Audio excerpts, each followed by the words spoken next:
They call him king with the capital K. We say SRK. বলিউডের বাদশাহ শাহরুখ খানের বহুল প্রতীক্ষিত সিনেমা কিং এর শুটিংয়ে এসেছে বড় ধরনের পরিবর্তন। কারণ পশ্চিম এশিয়ায় ইরান ইসরায়েল সংঘাতের বাড়তে থাকা উত্তেজনা নিরাপত্তা ঝুঁকি তৈরি করেছে। পরিকল্পনা অনুযায়ী ছবির একটি বড় অ্যাকশন সিকোয়েন্স দুবাইয়ের মরুভূমিতে শুট করার কথা ছিল, কিন্তু পরিচালক সিদ্ধার্থ আনন্দ সিদ্ধান্ত নেন আন্তর্জাতিক শুটিং বাতিল করার। এখন পুরো অ্যাকশন দৃশ্যটি মুম্বাইয়ের মেহবুব স্টুডিওতে বিশাল মরুভূমির সেটে শুট করা হচ্ছে, That is bad times, but hey, it's the show.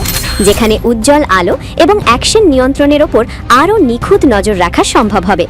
এই সিকোয়েন্সে শাহরুখ খানের সঙ্গে দেখা যাবে তার মেয়ে সুহানা খান এবং অনিল কাপুরকে, আর এটি হাই অকটেন ধাওয়ার সঙ্গে শুরু হয়ে তীব্র লড়াইয়ে গড়ে উঠবে।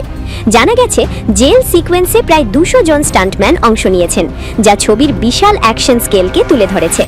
শুটিং শুরু হয়েছিল 2025 সালের মে মাসে, কিন্তু জুলাইয়ে একটি অ্যাকশন দৃশ্যে আহত হন শাহরুখ খান, যার জন্য 6 সপ্তাহ শুটিং বন্ধ ছিল। डर नहीं, दहशत हूँ। এছাড়া সিনেমাতে অভিনয় করছেন দীপিকা পাড়ুকোন, অভিষেক বচ্চন, রানী মুখার্জি, জ্যাকি শ্রফ, আরশাদ ওয়ারশি, সৌরভ শুক্লা এবং আরও অনেকে। এই অ্যাকশন থ্রিলার ঘরানার সিনেমাটি বড়দিনে 24 ডিসেম্বর মুক্তি পাওয়ার কথা। শাহরুখ খানকে শেষবার বড় পর্দায় দেখা গিয়েছিল ডাঙ্কিতে, যা পরিচালনা করেছিলেন রাজকুমার হিরানি।